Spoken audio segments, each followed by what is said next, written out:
Enter our summer reading book giveaway contest by making a social media post on Instagram or Facebook with the hashtags Remarkably Bright Reads and MCCPL Summer Reads 2022 and be entered to win a copy of Shelby Van Pelt's Remarkably Bright Creatures. Tell us what your favorite book or Montgomery City County Public Library program is and open others to an ocean of possibilities. Must be eligible for a Montgomery Library card in order to win. Word of Mouth is an adult story time hosted by the Juliette Hampton Morgan Memorial Library. New stories are posted online on Facebook and YouTube every second Sunday at 2:30 p.m. My name is Amy Campbell, and today I'll be reading That Summer by Jennifer Weiner. As a reminder, some stories may contain adult language and topics. It is recommended you review stories before allowing younger audiences to listen. Wild geese. You do not have to be good. You do not have to walk on your knees for 100 miles through the desert repenting. You only have to let the soft animal of your body love what it loves. Tell me about your despair, yours, and I will tell you mine. Meanwhile, the world goes on. Meanwhile, the sun and the clear pebbles of the rain are moving across the landscapes, over the prairies and the deep trees, the mountains and the rivers. Meanwhile, the wild geese, high in the clean blue air, are heading home again. Whoever you are, no matter how lonely, the world offers itself to your imagination, calls to you like the wild geese, harsh and exciting, over and over, announcing your place in the family of things. Mary Oliver. I'm just a girl in the world. That's all you'll let me be. Gwen Stefani, just a girl. Prologue. She is 15 years old that summer, a thoughtful, book-struck girl with long-lashed hazel eyes and a long-legged body that still doesn't completely feel like her own. She lives in a row house in South Boston with her parents and two sisters and attends a private school in Cambridge on a scholarship where she gets mostly B's, except for A's in English and art. She dreams about falling in love. One afternoon in May, her mom, who's a secretary for the English department at Boston University, comes home from work with news. One of the professors in her department has two little kids in a house on the Cape. This woman, Dr. Levy, is looking for a mother's helper for the summer and thinks that Diana sounds perfect for the job. Her father is against it. She's too young to spend a whole summer away, he says. She'll probably meet a pack of spoiled rich kids and come back with her nose in the air. Together, Diana and her mother go to work on changing his mind. Her mother talks about Diana's college fund, her dreams of the future, how she'll get to spend every day with a real live writer, and how the $1,500 that Dr. Levy's offered to pay will more than cover her expenses for the coming school year. Diana, meanwhile, reads every novel she can find that's set on the Cape and describes for her father the pristine golden beaches, sand dunes with cranberry bogs, and poets' shacks hidden in their declivities. She conjures the taste of briny oysters and butter-drenched lobsters, fried clams eaten with salt water, prune fingers, ice cream cones devoured after a day in the sun. For Christmas, she gives him a coffee table book of photographs, holding her breath when he flips to the pictures of Provincetown and the drag queens on Commercial Street, 6.5 feet tall in their heels and more beautiful than most women. But her dad only shakes his head and chuckles, saying, "You don't see that every day." She doesn't tell either of her parents that what she is most looking forward to is what her sisters have told her about their own summer at the beach, how she'll be on her own for the first time in her life, free to enjoy the sun and the beach bonfires and the boys. "And you're going to be in a mansion," Julia says, her freckled nose crinkling at the memory of the cottage in Hyannis where she'd stayed 3 years before, sharing a bedroom with the kids and a bathroom with the kids and the parents in a one-story house that had smelled like mold. "Truro," Kara sighs, "you're a lucky duck." For Christmas, Diana's sisters present her with a yellow bikini. It's neither polka-dotted nor especially itsy-bitsy, but it's still enough to make her dad harumph and her mom give a secretive, tucked-up kind of smile. In the bathroom, Diana tries on the swimsuit, standing on the lip of the bathtub so that she'll be able to see as much of her body as possible in the mirror over the sink, turning from side to side as she sucks in her stomach and regrets the stretch marks that worm across her thighs. She is 15 years old and has never been kissed, but she knows that a summer in Cape Cod, on the Cape as people say, will change that. When her parents finally tell her she can go, she's so happy that she throws her arms around them and says, "Thank you, thank you, thank you." Her grandmother gives her $100. "You'll need some new things." And her mother takes Diana shopping. Together, they scour the clearance racks at Nordstrom and Feline's. Diana packs her Christmas bikini, plus a plain blue tank for actual swimming, a denim romper, and a sundress made of white eyelet cotton with skimpy straps that tie in bows on her shoulders. She brings worn copies of A Wrinkle in Time, A Tree Grows in Brooklyn, a collection of Stephen King short stories, and The Mists of Avalon, thinking that the familiar books will be a comfort, wondering if it will feel different to read them in a new place. The children are Sam and Sarah, 4-year-old twins. Mr. Weinberg, their father, is some sort of attorney. He'll spend his weekdays in Boston, come up to the Cape on Friday afternoons, and leave Monday morning.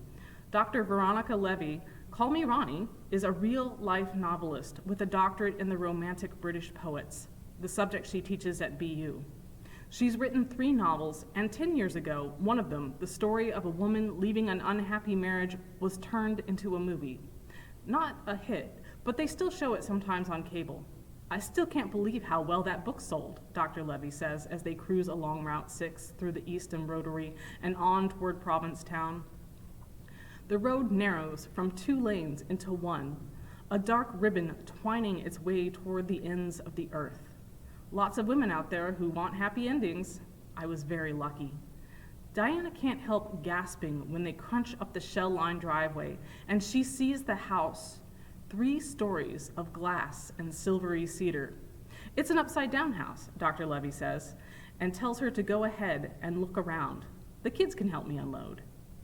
Diana steps inside, breathing the faintly musty scent of a house that's been closed for the winter. On the ground floor are 2 bedrooms, each with its own bathroom, and a powder room in between. The larger room, with framed finger paintings and ABC posters on the wall, is for the twins.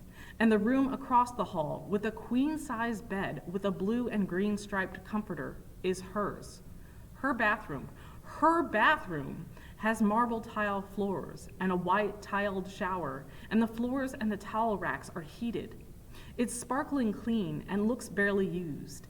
As she arranges her handful of toiletries on the counter, Diana can feel her cheeks starting to ache from smiling. There are 2 more bedrooms on the 2nd level, including the master suite, where the bed and the bathtub both have stunning views of the bay. The top floor is one enormous room with a kitchen and dining room on one end and a sprawling living room on the other.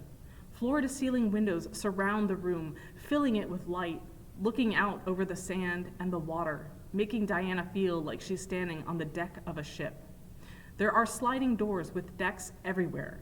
Decks off the kitchen with a grill and a picnic table, decks off the 2nd floor bedrooms, and a half-moon deck off the living room. She's brought a camera, the family's Pentax, and she can't wait to ask Dr. Levy to take her picture, to show her sisters and her mom where she's living and how well it's all worked out. "What do you think?" Dr. Levy calls from the kitchen. "It's the most beautiful house I've ever seen in my life," she says, and Dr. Levy smiles, looking pleased and flustered. "When I was about your age, my parents bought this tiny cottage on a dune a few miles north. They'd rented out for most of the summer, but every year we'd come and stay for 2 weeks, all 6 of us. Some of my happiest memories are in Truro. I always dreamed I'd buy a place here and bring my kids for the summer." She hums to herself as she unpacks the groceries, smiling, looking younger and happier than she did when she left Boston that morning. Diana quickly falls into the rhythm of the summer days. She's on the clock from 8 a.m. to 3 o'clock in the afternoon, Monday through Friday. She sets an alarm for 7:30 so she'll have time to shower before helping the twins through their morning routines, making sure teeth are brushed and beds are made and breakfasts, which always include fresh fruit, are consumed. 3 mornings a week, Dr. Levy drives them to Gull Pond, a freshwater pond at the end of a long, rutted dirt road in Wellfleet, the next town over. The pond, carved out of the earth by a glacier, has clear, fresh water with a white sand bottom, and it's ringed by lushly leaved trees. A few docks protrude into the water. People paddle canoes or tack back and forth in sailboats. Kids paddle in the shallow end, putting their faces in the water at the instructor's word, blowing bubbles. Teenagers sun themselves on the dock. Dr. Levy stakes out a spot near one of the scrub pine trees and helps Diana get the twins ready for their lessons. Sam is skinny and speaks with a lisp. He hates the feeling of sunscreen and whines and tries to squirm away. His sister's more stoic, patient, while Diana dabs the thick white cream on her nose and her cheeks. "Stop being such a baby," she says to her brother, her hands on her hips. Dr. Levy kicks off her flip-flops and leaves her cover-up hanging from a protruding branch. In her plain black one-piece suit, she wades out until she's waist-deep, then submerges herself, dunking her head, standing up with water streaming down her shoulders and back.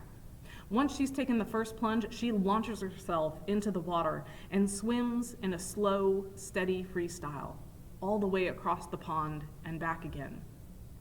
"What if you get to the middle and you're tired, or you get a cramp?" Diana asks. Dr. Levy looks thoughtful and then a little guilty. "I really should use one of those personal flotation devices," she says, half to herself. Then brightening, she says, "But I'm a pretty good swimmer. Honestly, the only thing to be afraid of are the snapping turtles. And once I was right in the middle and something brushed my leg. It was probably just a fish or a water weed, but I screamed like I was in a horror movie." Dr. Levy has the same stretch marks as Diana, plus more on her bosom. There are fine lines around her eyes and dark circles underneath them.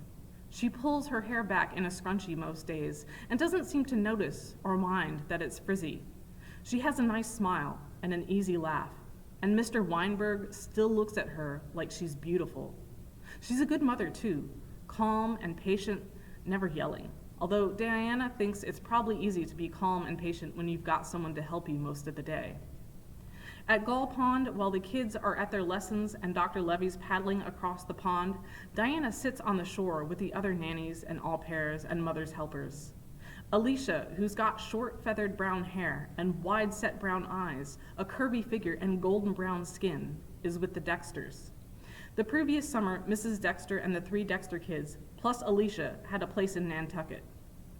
Don't get me started about Nantucket," Alicia says, using her fingers to comb her hair back from her face. "Everyone's white and everyone's thin. Like, I don't even think they let fat people off the ferry. They just make you get back on and go back where you came from. I felt hideous," she says, and the other girls hurry to reassure her that she's not fat. Maeve, who's Irish, tall and pale and freckled with red hair and knobby knees, takes care of the Donegans' new baby. The previous summer, Maeve worked at Moby Dick's on Route 6, living in a dorm with 30 other Irish girls employed by the restaurants and hotels on the Outer Cape. Maeve still knows the Moby Dick's crew, so she tells the other girls about all their parties and beach bonfires and makes sure they know they have an open invitation. Marie Francois is the Driscolls' au pair, and Kelly works for the Lathrops, who live in a mansion on the same dune as Dr. Levy. Kelly helps clean and watches the Lathrop grandchildren when the grandchildren are in residence. Most days, Diana and Dr. Levy and the kids spend the late mornings and early afternoons by the water, either at the pond or at Cornhill Beach with its wide stretch of sand and its gentle, lapping waves.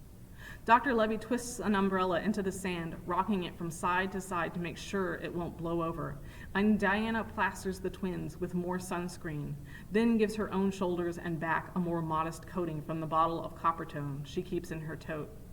Dr. Levy dons a gigantic red and white sun hat and sits in a folding canvas chair with an extra-large iced tea and a novel or a People magazine. Sometimes, Diana knows with amusement, she'll have the People folded up inside of the novel. On Fridays, Mr. Weinberg meets them, bringing them a late lunch of sandwiches from Jam's, the convenience store in the center of town, or fried oysters and French fries from PJ's in Wellfleet. Oh, I shouldn't, Dr. Levy says, helping herself to his fries as the kids come out of the water.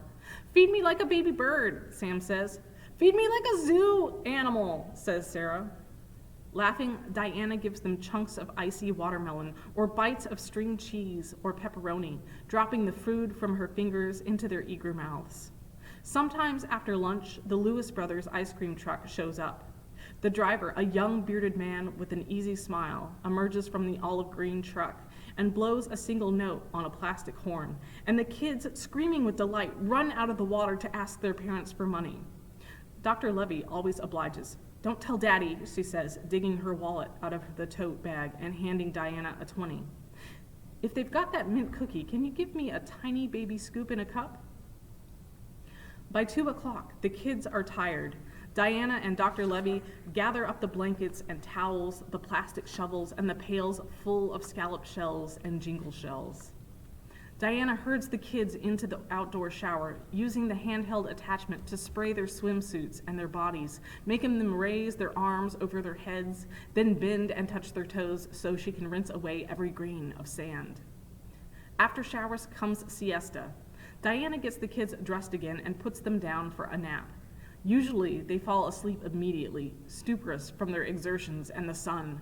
Then she's on her own. Enjoy, Dr. Levy says, from her spot on the couch or behind the kitchen counter. We'll see you at dinner. Sometimes she takes a book from the crammed shelves in the living room. Each one, when opened, exudes the smell of sea salt and paper and damp. Sometimes she sits on the deck overlooking the bay and writes in her journal, describing the pond or the bay or the beach, the color of the sky at sunset, or the sound of Maeve's accent. Sometimes she paints. She's brought a travel-sized watercolor kit and a pad of artist's paper, and she's attempted several sunsets and seascapes. But most days, she puts on her bikini, rubs more sunscreen onto her shoulders, and goes down the 6 flights of stairs to the beach. For the first 2 weeks, she strolls back to Cornhill Beach, where she spreads out a towel and sits in the sun, listening to the cheerful din of kids and parents, the music from a half-dozen portable radios, the sound of instructions, sometimes patient, sometimes exasperated, as a kid tries to teach his kids how to sail a sunfish or fly a kite. Sometimes one of her nanny friends will be there, and they'll trade bits of gossip about their families. Diana hears all about it when Marie Francois almost gets fired after Mrs. Driscoll found a boy in her bedroom, and when, on a Saturday night in P-Town, Kelly spots Mr. Lathrop through the window of the Squealing Pig with a woman who is not Mrs. Lathrop on his lap. What are you going to do? Diana asks, wide-eyed, and Kelly says, he gave me $40 to forget I saw anything. She shrugs and says, turns out I have a terrible memory. One afternoon, Diana rides her bike all the way to Provincetown, almost 10 miles along the road that hugs the coastline. She passes the flower cottages, which are trim and white with green shutters, each one named for a different flower. The 2 motels and the cottage colonies that straddle the line between Truro and Provincetown. When she's in town, she locks her bike at the library and walks along Commercial Street. She tries not to gawk at the drag queens and slips into a store that sells vibrators and lubricants and other things in locked glass cases. She leans over, her breath misting the glass, trying to figure out how each item works, which part goes where, and to what effect. No boy has ever touched her, and at home with her sister sleeping less than 3 feet away, she's too nervous to touch herself. But now, she's got a bedroom to herself, a bedroom with a lock on the door. Having a wonderful summer, she writes in the postcards she sends home. Really enjoying myself. One afternoon, she decides to try to get a look at the Lathrop mansion from the water. So she descends the stairs and starts walking in the opposite direction toward Great Hollow Beach. She's wearing her Christmas bikini with a fine gold chain around her right ankle and her hair spilling loose against her shoulders. The sunshine warms her skin as she splashes through the shallows, and a school of minnows goes darting past, the fish flashing like shadows over her feet. Kelly and Maeve have both told her about Great Hollow Beach. The Irish and English kids who work at the restaurants come there when they're off shift, along with teenagers on vacation. There's a volleyball net set up on the sand and boom boxes blaring competing radio stations, and usually beer, and sometimes pot. Over here, Diana peers along the beach until she sees Maeve's waving hand. Maeve is wearing a green malot cut way up on her thighs, and her red hair is in a French braid with tendrils that brush her cheeks. She introduces the boys that she's with, Fitz and Tubbs and Stamper and Poe. "Are those your real names?" Diana asks, and the boys all start laughing. "We're the men of Inland Academy," one of them, Poe, tells her. "Ignore them," says Maeve in her Irish accent. "They're arseholes." She hands Diana a beer, and Diana sips it as one of the boys snaps open a beach towel, letting it unfurl and float down onto the sand. He's wearing blue board shorts and a Red Sox cap over dark, curly hair. His blue t-shirt says Inland across the chest. His teeth are straight and very white. There's a patch of hair on his chest and a trail leading down toward his waistband. Diana lifts her eyes to find the boy watching her. She blushes, but he just grins. "Want to sit?" She hopes. She looks graceful as she eases herself down, feeling his scrutiny, wishing that she'd worn lipstick or at least a swipe of mascara. Ever since she came to the Cape, she hasn't put anything but sunscreen on her face, but her skin is tan golden brown, and her hair is as glossy as a chestnut shell. Instead of flinching from his attention, she sits up straighter and toys with one of her bikini's straps. "Tell me everything about you," he says. She laughs, even though she isn't sure exactly if he meant to be funny. "Which one are you again?" "I'm Poe," he says. "Where are you from?" She tells him that she's from Boston, that she is working as a mother's helper. He says that he just graduated from this Inland Academy, and that he and a bunch of his classmates have rented 2 of the flower cottages that line the curve of Beach Road so that they can be together for one last summer before they all go off to college. Diana knows from friends and from novels that she is supposed to listen to him, to flatter, to ask him questions, and keep him talking. But this guy, Poe, wants to know about her. Does she like living in a city? "It's noisy," she says, and tells him that she can't get over how quiet it is here at night, how brightly the stars shine against the black of the sky. What grade is she in? 10th, she says, and hopes he'll think that she just finished 10th grade, when really it's the grade she'll start in September. What's her favorite subject? English, of course. What does she want to do after high school? "I'll go to college," she says, "maybe Smith or Mount Holyoke." She'll need a scholarship to attend either one, but Dr. Levy, who went to Smith, tells her it is more than possible and that she'd be happy to help Diana with her essays when the time comes. "And how about after that?" asks Poe. "I think I'd like to be a teacher." This sounds more realistic and less arrogant than telling him she wants to be an artist or a writer. "I like kids." She doesn't, not really, but this seems like the kind of thing a boy would want to hear. "I believe the children are our future," he tells her deadpan, and smiles when she laughs. They've both worked their feet into the sand while they've been talking. As she watches, he scoops up a handful of fine sand and lets it spill slowly from his hand onto her ankle. She stares at the trickling grains. Poe isn't even touching her, but still, this feels like the most intimate thing a boy has ever done to her. For a minute, she's sure she's forgotten how to breathe. When the last of the sand has fallen, he turns, squinting up at the sun. "I should get going." "Yeah, me too." "Well, it was nice meeting you." "Nice meeting you too." She's dying inside, her insides curling in on themselves like a salted slug at the thought that this is the end. When he says casually, "Maybe I'll see you here tomorrow?" She nods. "Tomorrow," she says. She can still feel her ankle tingling. Strolling back, she feels shiny and beautiful, tall and strong as the breeze blows her hair and sunshine warms her shoulders, and she falls asleep, picturing his face. Every afternoon for the next week, she and Poe meet at Great Hollow Beach. "Ahoy!" he calls when he sees her walking toward him, and she feels her heart rising in her chest, fluttering like a bird. One day he asks if she's thirsty and passes her a water bottle that says Imlin on the side when she nods. She puts her lips on the bottle, right where his had been, one step away from kissing, and she can feel his eyes on her mouth and her throat as she swallows. Most of their talk is banter, teasing, and big brothery. He asks if she's ever had a boyfriend. No.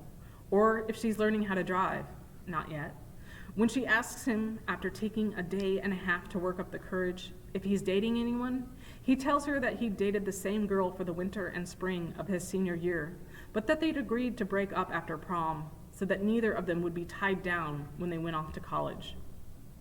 "Do you miss her?" she asks. He's piling sand on her again, handful after handful, until her feet are just vague lumps at the end of her legs. "Sure," he says. Then he looks at her, right into her eyes. "But I can't say I'm sorry to be single right now." Diana knows she isn't beautiful. Not like Marie Francois with her high cheekbones and her gray-blue eyes. Not like Tess Finnegan at Boston Latin, who has a perfect hourglass figure and dark brown hair that falls in ringlets to the small of her back. But when Poe looks at her, she feels radiant, like a sun-warmed berry, with her thin skin pulled taut over the sweet, juicy pulp of her insides. Sometimes she'll realize that she doesn't know very much about Poe. She knows that he is handsome and likes to play pranks, and that the other Imlin boys look to him as their leader. She knows, or can intuit, that he comes from money. He wears leather dock shoes, Brooks Brothers shirts, and Lacoste swim trunks. And when she's close, he smells like good cologne. She doesn't know what he does at night, when he's back at the house, reading or watching Masterpiece Theater and eating ice cream out of a mug. Maybe he's at parties or at the bars in Provincetown. Maybe he's meeting other girls, older ones. She wonders if he thinks about her, if he sees her as a little sister or as a potential girlfriend, and what will happen as the summer draws to a close. He occupies her thoughts every minute they're not together. She thinks of him when she's locked her bedroom door.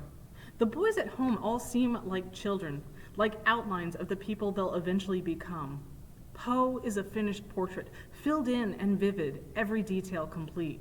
In bed at night, she pictures the way his shoulders pull the fabric of his shirt taut, the dusting of his hair on his forearms, and the pale hollows behind his knees. She thinks about how it would feel if he were to pull her close until her head rested on his chest, how it would feel for him to kiss her, how his lips would be firm and warm and knowing, how his touch would be possessive and sure.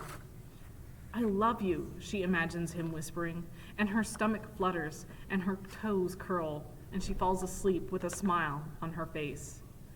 Too soon, it's the last week of August. In 4 days, Poe will be going home to pack up and start college orientation at Dartmouth. On Friday, she and Poe are lounging on his towels at the beach when he sits up straight and whispers, "Look, it's the nudists." She peers across the sand to where he's pointed and sees an elderly man and woman in matching white robes, holding hands as they make their way slowly across the curved lip of the beach. "Oh my goodness," she says. Poe has told her about them, an elderly husband and wife who walk to a deserted inlet and lie naked in the sand, but she's never seen them before. "They're cute," she says. "They look like matching wallets." Poe looks at her admiringly. "Good one," he says, and she flushes with pleasure. She hopes he'll bury her feet again, but just then one of the other boys comes trotting across the sand with a volleyball in hand. "Hey, lovebirds, want to play?" Lovebirds. Diana feels her face get hot, and she ducks to hide her smile. "What do you think?" Poe asks. "Sure," she says, and lets him pull her to her feet. Her gym class did a unit on volleyball the previous year. Over 9 weeks, Diana barely managed to get her hands on the ball. But that afternoon, she is unstoppable. They play 3 games and win all 3. Twice she sets the ball, and Poe spikes it, sending it rocketing over the net and into the sand. The first time, he high-fives her, but the second time, he grabs her in a bear hug, lifting her up, holding her so that they're skin to skin, chest to chest. She thinks that he's going to kiss her, and that it will be perfect. An absolutely perfect first kiss at the end of the day, at the very end of the summer, but instead, he sets her back gently on her feet. When the game is over, he touches her hand and says, "Hey, a bunch of us are getting together tomorrow night, the last bonfire of the year before we all go off to college. Can you come?" She nods. She has been waiting for this, waiting for him, since the day her sister gave her the yellow bikini, since the first day of that summer, since maybe the day she was born. What to wear, what to wear? Diana's antsy and distracted all day, desperate for the hours to pass. After the beach, she takes an extra long time in the outdoor shower, shaving her legs and under her arms and at the crease of her thighs, then rubbing oil into the bare skin. Alone in her room, she towel dries her hair and works mousse through it from the roots to the ends, then lets it air dry, touching the curls anxiously, hoping they'll look right, that she'll look right. At dinner, which is Dr. Levy's famous lobster cob salad, she casually says, "Some of the kids I've met are having a bonfire on the beach tonight. Is it okay if I go?" Dr. Levy and her husband exchange a look across the table. "What would your parents say?" Mr. Weinberg finally asks. "Do you think they'd be okay with it?" Diana knows the answer is that her parents would probably not be okay. Like her sisters, she won't be allowed to date until she's 16, and she knows what they'd have to say about a party with older boys and drinking. She puts on a thoughtful expression and says, "I think they'd tell me to be careful and not to drink anything and to be home by midnight." That sounds sensible. Dr. Levy gives her a look. "You have to promise, though. I see your mother every day, and she'd kill me if anything happens to you on my watch." Diana nods, her head bobbing up and down eagerly. In her imagination, she's picturing Poe, the line of his back, the way his face lights up when he sees her. She's remembering how it felt to have his arms around her, his whole body pressed against hers, her skin on his skin. In her bathroom, she swishes mouthwash over her tongue and teeth, brushes her teeth, flosses and rinses again, and looks at herself in the mirror. Her eyes are bright, her cheeks are flushed, the narrow straps of her white sundress gleaming golden brown, crescents on her shoulders. Good enough, she thinks, and eases open the sliding door and steps out into the night. She takes the steps 2 at a time, and once she's on the beach, she races fleet-footed over the sand toward the glow of the fire, the smell of smoke, the sound of music and raised voices. Poe is waiting by the bonfire for her in khaki shorts and a Boston beach tee. She feels suddenly awkward, like her legs have gotten too long, and she doesn't know what to do with her hands. But then he puts his arm around her shoulders and pulls her against him, and she feels herself relax. He smells like fabric softener and whiskey, and she can see a tiny dab of shaving cream on his earlobe that he's neglected to wipe off. "Come on," he says. She follows him to the fire, sits down beside him, and lets him pull himself against her so that her head is leaning on his shoulder. He takes one of her curls between his fingers, pulling it straight, letting it boing back into place before he tucks it behind her ear and rubs his thumb against her cheek. Her eyes flutter shut. She thinks she might faint or swoon with the pleasure of it. "You know what I thought the first time I saw you on the beach?" She shakes her head. "I thought you looked like summer. Like if I was going to paint a picture and call it summer, it would look like you." He gives an embarrassed laugh. That probably sounded stupid. "No!" She opens her eyes and looks at him. "It's the nicest thing anyone's ever said to me. It's perfect. You're perfect." Smiling, he takes a red plastic Solo cup from somewhere and wraps her hand around it. Bottoms up. The moon is full and shining, and the stars are brilliant pinpoints in the sky, and she can hear the wind, the turn of the waves, the heave and toss of the dark water, the endlessness of it. As she raises the cup to her lips, she thinks, "I will never be happier than I am right now in this moment," she thinks. "This is the best night of my life."